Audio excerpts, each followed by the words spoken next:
অনুভূতি কি? খুবই ভালো। আপনি কি এখানকার সেবায় সন্তুষ্ট?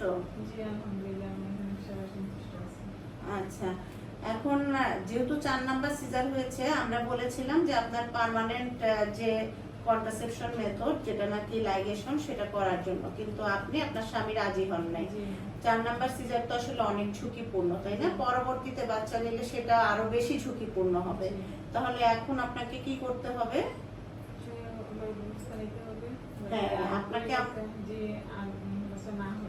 হ্যাঁ, আর যাতে বাচ্চা না হয়, তাহলে আপনার যে বাচ্চারা আছে তারা যেন আল্লাহর মধ্যে সুস্থ স্বাভাবিক থাকে এবং আপনার একটা সুখী পরিবার হোক, আর ভবিষ্যতে বাচ্চা যাতে না হয়, যাতে আরো ঝুঁকি না হয়, সেজন্য আপনাকে একটা জন্ম নিয়ন্ত্রণ পদ্ধতি নিতে হবে, তাই না?